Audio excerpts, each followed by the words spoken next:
एक बात सुन लो, जब अपना देश आजाद हो गया था ना, देश आजाद होने के बाद में दो प्रकार के राज्य हुआ करते अपने यहाँ पे बेसिकली। एक वो राज्य जो डायरेक्ट अंग्रेजों के पास थे, एक वो राज्य जो राजाओं वाले भारत में थे, बाद में उनको भारत के अंदर मिलाया गया। जो अंग्रेजों वाले भारत में जो राज्य हुआ करते, जैसे बंगाल, पंजाब, मद्रास, इनमें बनते राज्यपाल। क्या बनते थे? अपने को जिनको बाद में राजाओं का राज था बाद में भारत में मिले, अपने यहाँ पे बनते राज प्रमुख। क्या बनते?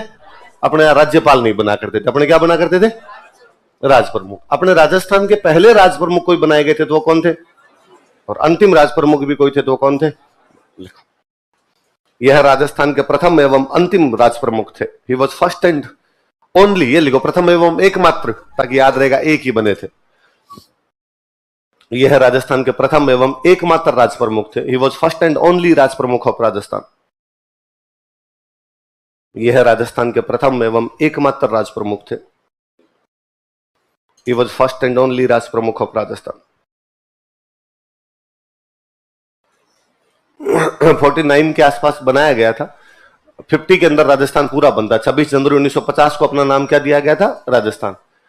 1949 में जयपुर जब शामिल हुआ था तब से इनको राज प्रमुख बना दिया था। और जब राज प्रमुख बनाया था तब यह कहा गया था कि आप आजीवन अपने पद पर रहोगे। कैसे रहोगे अपने पद पे?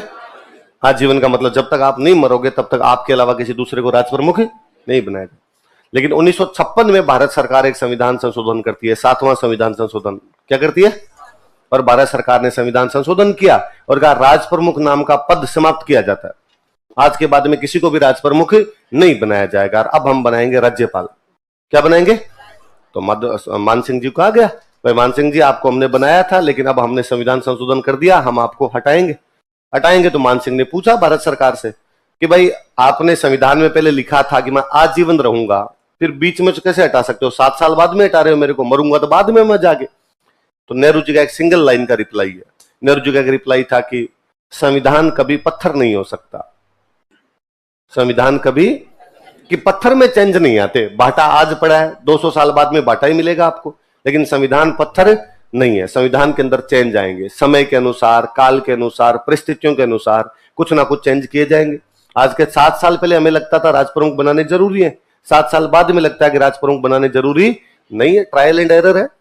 हमने एक इस प्रकार की कोशिश की थी, हमें लगा कि यार ये वाला सिस्टम सही नहीं है तो हम दूसरे वाला सिस्टम लेके आएंगे। तो संविधान कभी पत्थर नहीं हो सकता। मान सिंह ने लेटर पढ़ा, मान सिंह ने कोई दिक्कत नहीं है, हटा दो आप मुझे, और हटा दिया गया था यहां से। अच्छा, ये तो कोई बड़ी बात नहीं, ऐसे प्रकार की कई चीजें होती है, हटा दिया जाता है। पर अक्सर इस प्रकार जब भी किसी आदमी को हटा दिया जाए कि मान लो आप नौकरी लग गए, आप आरएस की नौकरी लग गए और 5 साल बाद आपको सरकार कदे घर जाओ, बहस खूब कर ली नौकरी, बहस अब रवाना यहां से, है ना, हमने संविधान में संशोधन कर दिया और संविधान संशोधन करके आगे फलान जी को 5 साल बाद हटाना है, तो आप में सरकार के प्रति कड़वाहट होगी। तो आपको लगेगा कि यार सरकार खराब कर गई मेरे को तो पूरी तरीके से, और ये तरीका कैसे हो सकता है। पर मुझे आदमी बड़ा महानतम आदमी लगता है कि यार इस प्रकार से बीच में हटाया गया था इस आदमी को, उसके बावजूद इसके मन में सरकार के प्रति कोई कड़वाहट नहीं थी। स्वीकार किया, लोकतंत्र है, लोकतंत्र में जो डिसीजन सरकार लेती है वो डिसीजन सही है, जो डिसीजन संसद लेती है वो डिसीजन सही है। पर इससे भी जोरदार मुझे इसका बेटा लगता है। सवाई मान सिंह के बेटे थे सवाई भवानी सिंह। क्या नाम था? Sawai Bhavani Singh. Indian army join करते हैं। इंडियन आर्मी ज्वाइन, मैंने शायद बीच में बात बताई होगी कभी, आप ये दिन बताई थी, पर नहीं बताई थी। इंडियन आर्मी ज्वाइन कर लेते हैं और इंडियन आर्मी ज्वाइन करने के बाद में इंडियन आर्मी से पूरी सर्विस के दौरान कभी तनख्वाह नहीं ली। देश के लिए लड़ने के लिए तनख्वाह किस बात की होती है? पहले जयपुर हमारा देश था तो जयपुर के लड़ते थे, राजा को लड़ने जाना पड़ता था। अब देश चेंज हो गया और अब देश का नाम क्या हो गया? हमारे भारत। तो तनख्वाह किस बात की? कोई उसने पूरा कैरियर बिना तनख्वाह के निकाला है। और हालांकि हम वैसे देखें तो भाई पैसों की क्या आवश्यकता थी, रॉयल फैमिली का बंदा था, पैसे की आवश्यकता भी नहीं थी। पर बंदे को सिद्धांत देखिए कि देश के लिए लड़ने के लिए पैसे की आवश्यकता नहीं होती। वो आदमी जिसके पिता को भारत सरकार ने बीच में उसके पद से हटा दिया था, वो आजीवन भारत सरकार की सेवा करता है, उनकी सेना के अंदर रहता है और वहां से सैलरी नहीं उठाता है। 71 वाली जब वॉर हुई तो भवानी सिंह इस पोस्ट पे थे, जैसलमेर वाली पोस्ट पे, इस पोस्ट पे थे, और पाकिस्तान ने मोर्चे खोल दिए। हम ढाका में लड़ रहे थे, वास्तव में जो लड़ाई चल रही है बांग्लादेश में चल रही। 71 की वॉर की लड़ाई पूरी बांग्लादेश की वॉर है। लेकिन पाकिस्तान को लगा कि यार बांग्लादेश में भारत का प्रभाव कम किया जाए, भारत की आर्मी बांग्लादेश की तरफ है, उसको कम किया जाए। तो क्या किया जाए? तो पंजाब वाला मोर्चा खोल दो। तो पंजाब साइड से भारत पर और हमला कर दो, ताकि भारत का आधा ध्यान पंजाब पे, आधा ध्यान बंगाल पे, तो बंगाल में भारत पूरा अपना ध्यान नहीं दे पाएगा, तो पंजाब वाला बॉर्डर और खोल दिया था। इधर भवानी सिंह की पोस्टिंग थी जैसलमेर वाले बॉर्डर पे, अच्छा तुम पंजाब वाला बॉर्डर खोलोगे, इधर जैसलमेर बॉर्डर खोल लिया खुद ही। का निर्णय भारत सरकार बाद में देखेगी क्या करना है क्या नहीं करना, ये बॉर्डर खोलो अपने। पाकिस्तान के अंदर घुस गए थे। पाकिस्तान के सिंध का एक जिला था छाछरो, कौन सा जिला था? छाछरो, भारत में मिला लिया था, मिला ही लिया था छाछरो को भारत में। 6 महीने तक छाछरो में भारत का कलेक्टर बना करता था कैलाशदान उज्जवल, कलेक्टर थे अपने। पाकिस्तान की टेरिटरी है, हिस्सा भारत का है। 1972 में बाद में समझौता होता है शिमला, पढ़ा होगा, आईआर चल रही होगी, तो 72 में आपके शिमला समझौता होता है, इंदिरा गांधी और जुल्फिकार अली भुट्टो, और उसके अंदर हमने गुडविल दिखाने के लिए छाछरो वापस दिया पाकिस्तान को, और हमने कहा कि हमने तुम्हारी जिन जिन जगह पर कब्जे कर लिए हैं वो कब्जे हम तुम्हें वापस देते हैं, और हमने जहां जहां कब्जे किए थे वो पाकिस्तान को वापस दे दिए। तो 6 महीने बाद छाछरो में भारत का राज खत्म होता है। तो 6 महीने बाद कहा गया कि अब अपना कलेक्टर वहां नहीं रहेगा, कलेक्टर साहब का आप घर आओ। तो जब अपने कलेक्टर एंड एसपी वहां से जब वापस आए थे, तो वहां अपनी नेम प्लेट लगी हुई थी, कलेक्टर की कार्यालय के बाहर होती है भाई, कैलाशदान उज्जवल जिला कलेक्टर छाछरो, फलान सिंह जिला वो एसपी छाछरो, सब वो लगे हुए थे टोटल, वो सारे उखाड़ के लाए थे और वो म्यूजियम में रखे हुए हैं, जो याद दिलाते हैं कि साहब 71 वाली वॉर के अंदर हमने छाछरो पर क्या कर लिया था, कब्जा कर लिया था। 6 महीने तक हमारे पास में रहे थे। और जुल्फिकार अली भुट्टो बातचीत करने में बड़े तेज थे। 71 में हमने जिन जिन जगह पे कब्जे किए थे उन जगह के कब्जे वो 72 में अपने वापस ले लेते हैं। जुल्फिकार अली भुट्टो अपनी नवयुवती बेटी को कहते हैं, बेनजीर भुट्टो उसमें साथ में आई हुई थी, बेनजीर को कहते हैं कि भारत सेना से जीता है, कागजों में हार गया। भारत सेना से जीता है, कागजों में, सेना से जीत जाएगा, कागजों में बात तो मैं करूंगा ना, क्या बात करनी है क्या नहीं बात करनी है। और भुट्टो अपने को सलटा गया इस मामले में, वरना उस दिन मना कर देते तो पाकिस्तान की कोई औकात नहीं दे रहे, जो तुम्हारे जी में वो कर लेना बाद में। क्या करता, कुछ नहीं, पूरा बांग्लादेश ही अलग करवा दिया, एक पूरा हिस्सा ही तो अलग कर गए थे उधर वाला, वो हिस्सा अलग ही कर गए थे, अपना ही किया हुआ है, क्या उसमें बांग्लादेश का क्या लेना देना है। बांग्लादेश भले ही आजकल खुद की विक्ट्री परेड करता है, और क्या हमने लिया था बांग्लादेश, अरे काहे लिया था, तुम्हारे को ठोका पाकिस्तान। और टिक्का खान नाम था उसका, पाकिस्तान का एक जनरल हुआ करता था टिक्का खान, और टिक्का खान ने इतना बुरा मारा था, बुचरर ऑफ बलूचिस्तान का कसाई, और बाद में इधर उसको बांग्लादेश भेजा था, एक को निकाल के मारा था घरों से। मतलब बांग्ला वॉर के अंदर पाकिस्तान के सिपाहियों ने जितनी महिलाओं के बलात्कार किए थे दुनिया में टोटल मिला के नहीं होंगे 70 साल में, इतनी बुरी हालत कर दी थी। और बंगाली बेचारे भाग के इंडिया की तरफ आ रहे थे सारे के सारे, तो इंडिया वालों को लगा यार दिक्कत हो जाएगी अपने साथ में, इसलिए फिर पूरी आर्मी उतारी थी अपनी, और आर्मी उतार के और बाद बांग्लादेश को अलग ही करवा दिया था, आजादी करवा दिया था। तो अपना युद्ध है वो, भारत और पाकिस्तान का युद्ध है, बांग्लादेश का उसमें कोई भी लेना देना। बांग्लादेश कहता है हमने मुक्ति वाहिनी सेना बनाई, और मुक्ति वाहिनी सेना बनाकर आजाद करेंगे। अच्छा, काल मरी आज भूतनी होगी, तुम और मुक्ति वाहिनी सेना और कूट रहे थे वो इतने सालों से तुम्हें, तब तो तुमसे कुछ हुआ नहीं। मतलब कब 21 मार्च 1952 की कब की बात है ना, तब इनको कूटना शुरू किया था कि वो उर्दू भाषा को लेके, और ढाका यूनिवर्सिटी के बाहर फायरिंग हो गई थी। इनका कहना था ढाका वालों का कि हम उर्दू नहीं पढ़ेंगे, हम क्या पढ़ेंगे, बांग्लादेश। पाकिस्तान का कहना था कि नहीं, पूरे पाकिस्तान के अंदर क्या पढ़ाई जाएगी, उर्दू। और ढाका यूनिवर्सिटी के बाहर कुछ लड़के वो कर रहे थे, और उसके अंदर फायरिंग में 5 लड़के मर गए थे। अंतरराष्ट्रीय भाषा दिवस इसीलिए मनाते है ना, 21 है 22 है, हाँ 21 फरवरी, मार्च नहीं 21 फरवरी। तो तब तुम्हें कूटना शुरू किया था, 71 तक तुम्हें कूट ही रहे थे। तुम्हारे तो सबसे बड़े नेता को गिरफ्तार किया था, मुजीबुर रहमान गिरफ्तार था। हाँ, तुम सरकार में जीत गए, उसके बावजूद तुम क्या कर रहे थे, पाकिस्तान के जैसे जी में आ रहा था वैसे कर रहा था। 71 वाला वॉर तो भारत के एक बंदे को पढ़ना चाहिए, और रोंगटे खड़े करता है कि हम कितने इंटेलिजेंट थे उस युद्ध के अंदर, एक चाल हमारी कितनी सही तरीके से चल रही थी। 71 वाली वॉर से ठीक पहले हम श्रीलंका के साथ एक समझौता करते हैं, कि श्रीलंका तेरे एयरपोर्ट की रखवाली कौन करता है। तो श्रीलंका ने कहा डामाडोल लिया, हमारे पास सेना कम है, छोटे से देश है, तो कहा इंडियन आर्मी तुम्हारे एयरपोर्ट की रखवाली कर लेगी। तो हमने एक समझौता किया, और समझौते में कहा गया कि श्रीलंका के जितने एयरपोर्ट इनकी रखवाली की जिम्मेदारी किसकी है, इंडियन आर्मी की। तो इंडियन आर्मी उनके वो एयरपोर्ट उनकी रखवाली कर रही। अब 71 का वॉर शुरू होने वाला है। 71 का वॉर शुरू होने से पहले इंडिया ने कहा कि पाकिस्तान का कोई भी जहाज हमारी एयर बाउंड्री के अंदर से नहीं जाएगा। भाई पाकिस्तान बांग्लादेश दोनों अलग अलग, ये पड़ा पाकिस्तान और ये पड़ा आपका अब यदि पाकिस्तान को बांग्लादेश जाना तो इंडिया के ऊपर से होकर जाना पड़ेगा। हमने हमारी एयर बाउंड्री बंद की, हमारी वायु सीमा के अंदर से पाकिस्तान का एक भी जहाज नहीं निकल सकता। अब पाकिस्तान के जहाज कहां से जाएंगे? तो पाकिस्तान इधर ईरान के ऊपर से होता हुआ नीचे श्रीलंका आता और श्रीलंका से इधर बांग्लादेश जाता। तो अब पाकिस्तान के जहाज कौन से एयरपोर्ट से जाएंगे? श्रीलंका। श्रीलंका के एयरपोर्ट पे सिक्योरिटी किसकी है? हमारे पास एक एक सूचना थी कि कितने जहाज गए आज, कितने सैनिक गए उनके अंदर, पूरा बायोडाटा था हमारे पास में। तो हम पाकिस्तान के बारे में इतने क्लियर थे कि इनके पास कितना सामान है, कितना असला है, कितने सैनिक है, कब गए हैं, कब उठे हैं, कब सोए, पूरा पता लगा रखा था हमने। फिर 71 वाली वॉर में इंदिरा गांधी के दिमाग में ये थी कि अपने मई के आसपास युद्ध कर लेंगे। मई के अंदर युद्ध करने वाले थे। सुबह सैम मानेकशॉ, अरे सैम तो पढ़ा जाना चाहिए। सैम को यदि भारत में कोई नहीं जानता है तो धूड़ है कि सैम की मूर्तियां लगनी चाहिए। भारत पता नहीं कितना कृतघ्न देश है जो सैम मानेकशॉ जैसे जनरल को बुला सकता है। और सैम को इंदिरा गांधी ने बुलाया और इंदिरा गांधी ने बुला कहा कि सैम, पाकिस्तान के खिलाफ युद्ध छेड़ना पड़ेगा और ये मई है, तुम बताओ युद्ध कब छेड़ोगे? सैम ने कहा दिसंबर। कब युद्ध करेंगे?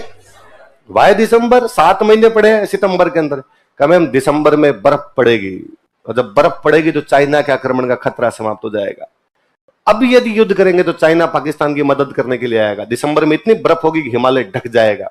यूं थोड़ी कहा हुआ कि हिमालय हमारा मस्तक है, रक्षा करता है हिमालय हमारी, पर रक्षा टाइम पे तो करेगा, बिना टाइम के कैसे कर सकता है? चाइना चाह के भी अपने कदम नहीं बढ़ा पाएगा और चाइना उधर रहेगा तो पाकिस्तान को ठोक लेंगे अकेले, दूसरा कोई मोर्चा ही नहीं खोलने देंगे। कितने दिन लगेंगे मैम? 15 दिन में पाकिस्तान तबाह है। आपको तो पूरे पाकिस्तान पे कब्जा कर लेंगे।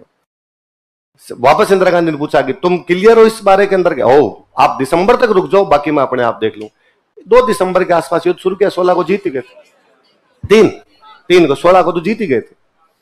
एग्जैक्टली वो 15 दिन का टाइम है। 1-2 से इन्होंने छोटी मोटी फायरिंग वगैरह शुरू हुई थी। 3 को लड़ाई, 3 को हम कहते हैं भाई हमने एग्जैक्टली उस युद्ध में शामिल हो गए थे, पहले करना शुरू कर दिया था हमने, और 16 को तो अपने जीत ही गए थे। सेम के बारे में लोग नहीं जानते, तो वाकई गजब वाला युद्ध है। उस बॉर्डर पे स्थल सेनाध्यक्ष हुआ करते सेम, वो युद्ध मुझे लगता है इसलिए भी याद किया जाना चाहिए कि वो पूरा युद्ध राजस्थान का जीता हुआ है। इधर पाकिस्तान वाले इस जैसलमेर वाले बॉर्डर पे मान सिंह के बेटे थे सवाई भवानी सिंह, जो छाछरों तक उधर कब्जा करते हैं। इधर वो बॉर्डर असल वाली लड़ाई, पंजाब वाली लड़ाई तो बड़ी गजब वाली लड़ाई है, जब उसमें पाकिस्तान ने लैंड माइन्स बिछा दी थी पूरे के अंदर। पूरे पाकिस्तान इधर आगे आ गया था, आगे पाकिस्तान पंजाब की तरफ अपने आगे बढ़ जाता है। इंडियन आर्मी रिटेलिएट करती है, यहां से वापस भगाती है पंजाब। तो पाकिस्तान जहां तक आगे आया था वहां तक उसने बस वो लैंड माइन्स बिछा दी कि जैसे इंडिया का टैंक जाएगा वो टैंक उड़ जाएंगे सारे के सारे। अपनी फौज के अंदर इधर एक अफसर हुआ करता था हणूद सिंह, बाड़मेर के हणूद सिंह हुआ करते थे। संत टाइप के आदमी थे, सन्यासी टाइप के आदमी थे।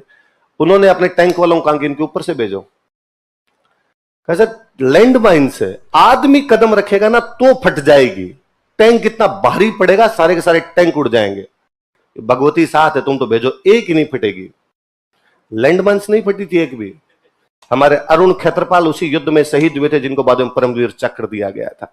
हणूद सिंह को मेडल नहीं मिला था, उनको परमवीर चक्र दिया गया था बाद में। तो इधर पंजाब वाले बॉर्डर पे हणूद सिंह थे, और इनसे भी बेहतरीन एक और कमांडर जो ढाका वाले बॉर्डर पे लड़ रहा था, सगत सिंह।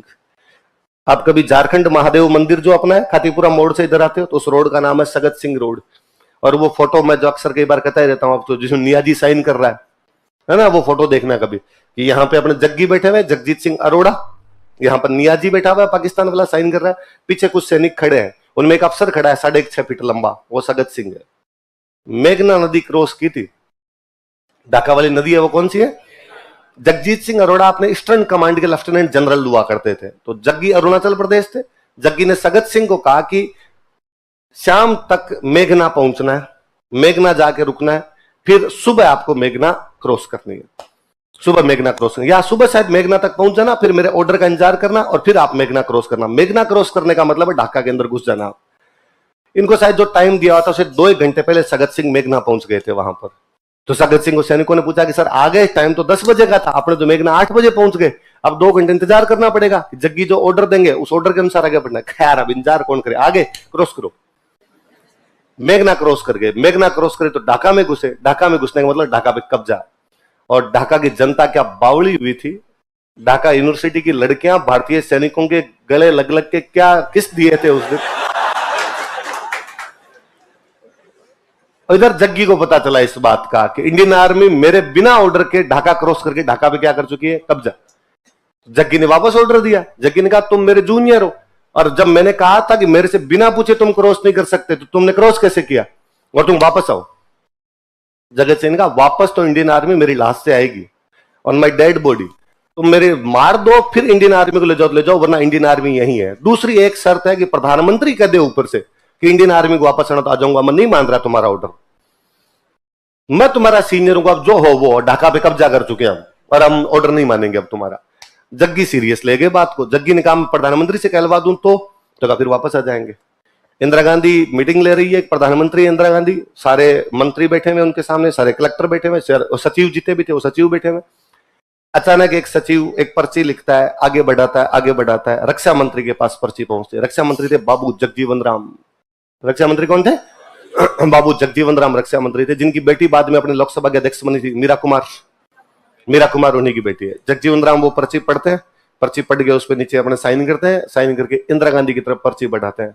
उस पर्ची पे केवल इतना लिखा हुआ था कि ढाका जीत चुके हैं। क्या कर चुके हैं? ढाका कनकर्ड, ढाका जीत चुके हैं। अब आपका ऑर्डर बताना है, क्या करना है क्या नहीं करना है। वापस आए, कब्जा कर लिया हमने, वहीं रहे, क्या करें। कहते इंदिरा गांधी को कभी किसी ने हंसते हुए नहीं देखा था। इंदिरा गांधी बहुत सीरियस मोड के अंदर रहा करती थी, और दुनिया में जहां भी महिला शासिका हुई वो हमेशा सीरियस मोड में रही है कि भाई सीरियस नहीं रहोगे तो बाद में कोई आपकी बातें नहीं सुनेगा, शायद यही बात रहती होगी। उस दिन इंदिरा गांधी नाची थी। इंदिरा गांधी का बेहतरीन फोटो, जब प्रधानमंत्री कार्यालय के बाहर इंदिरा गांधी एक हाथ में पर्ची लिए हुए नाच रही, उनकी साड़ी का पल्लू लहरा रहा है। वो पल्लू भारत की विजय को दिखा रहा था कि हम ढाका जीत चुके थे। तो वो युद्ध अपने आप में यकीन करने वाला सा युद्ध है कि यार हम क्या कर सकते। 95,000 सैनिक घुटने टेक के सामने बैठे थे। दुनिया के इतिहास में ना भूतो ना भविष्य थी इस प्रकार। यहां तो पढ़ते हैं कि अशोक कलिंग के युद्ध से 1 लाख लोगों को बंदी बना के लाया था, या हम कहते हैं कि 1971 में हमने 95,000 लोगों को बंदी बना लिया था, या गिरफ्तार करके रखे गए थे 95,000 लोग। इसलिए पाकिस्तान सारे युद्धों के बारे में कहता है कि हमने जीते हैं। पाकिस्तान कहता है 48 में हम जीत गए थे, 65 में भी हम जीत गए थे, 99 में भी हम जीत गए थे। 71 के बारे में पाकिस्तान कभी नहीं कहता कि हम जीत गए थे। फोटो है, 95,000 घुटने टेक के बैठे हो, तुम्हारे नियाजी का पिस्टल बाहर पड़ा है। वो फोटो कितना प्यारा लगता है, इसमें नियाजी के पास पिस्टल नहीं, एक आपका आर्मी ऑफिसर बिना पिस्टल के हमारे सामने। इसका मतलब सरेंडर है कि हम पिस्टल नहीं रखने दे रहे थे। जब जग्गी साइन करने के लिए साइन जग्गी करते हैं उधर, सैम मानेकशॉ और कितने महान है। ये सैम मानेकशॉ थल सेनाध्यक्ष है, और हमने जब कहा कि सैम हमने ढाका कनकर कर लिया, ढाका जीत चुके हैं, अब आप आइए सरेंडर करवाए। सैम ने कहा नहीं मैं नहीं यार, मेरा जो भी जूनियर उसको भेजा जाए। तो साहब जूनियर उधर आपका जग्गी है, तो जग्गी को भेजा जाए। तो इधर जग्गी बैठे, इधर वो बैठा है नियाजी बैठा हुआ है, और नियाजी वहां पर साइन कर रहा। नियाजी जब साइन करने लगा तो पिस्टल बाहर निकाल। पिस्टल का मतलब तू as a army officer sign कर रहा है इसके ऊपर। तो उसने कहा हम आर्मी ऑफिसर, उसने कहा बंदी है तू हमारा, गिरफ्तार किया हुआ, मार देंगे 2 मिनट में, साइड ले जाके पिस्टल साइड में रख। दुनिया के दबाव बनाते रहेंगे हम पर, जब आएंगे जब हम ढाका जीत चुके तेरे को मारने में ज्यादा टाइम नहीं लगेगा। इसलिए बेचारा नियाजी चुपचाप पिस्टल निकालता है, पिस्टल निकाल के बोलता पेन नहीं है मेरे पास, पेन हम दे देंगे तेरे को। पेन दिए, उसने साइन किए। तो मैं एक दिन पहले कभी बात बताई थी कि इस बात से नियाजी इतने अलोकप्रिय हुए कि पाकिस्तान में कोई भी नियाजी अपने नाम के आगे नियाजी नहीं लगाता। पाकिस्तान में नियाजी का मतलब गद्दार माना जाता है। इमरान खान नियाजी है, इसलिए इमरान खान के नाम के आगे सरनेम नहीं होता कभी। बाकी सब अपने सरनेम लगा लगा के घूमते रहते हैं। इमरान खान ही लिखता है कि नियाजी लगाते हैं। पाकिस्तान वालों की नजरों में आता है कि नियाजी है मतलब कौन है? गद्दार है। तो अब की बार इमरान खान ने खूब कहा कि भाई अमेरिका के हाथों में खेल रहे ये लोग, मैं देश को बचाना चाहता हूं, पर मुझे लगता है देश वालों को फिर लगा तो खुद ही नियाजी है। तू क्या बचाना चाहता है? 71 में नहीं बचा पाए, तब तुम क्या बचाओगे? 71 के वॉर के बारे में तो यूट्यूब पे गूगल पे ढूंढ ढूंढ के पढ़ा करो। वो दुनिया के इतिहास के महानतम युद्धों में से एक है, जो सामरिक तरीके से, रणनीतिक तरीके से, हर दृष्टि से भारत ने जीता था। एक चूक नहीं है, अमेरिका बीच में आ जाएगा, रशिया बीच में आ जाएगा, कोई नहीं आए। जिनको आने थे नहीं आने थे, इतने में तो 15-16 दिन में हम कब्जे कर कुरा गए थे। उससे पहले इंदिरा गांधी पूरी दुनिया के चक्कर काटती है।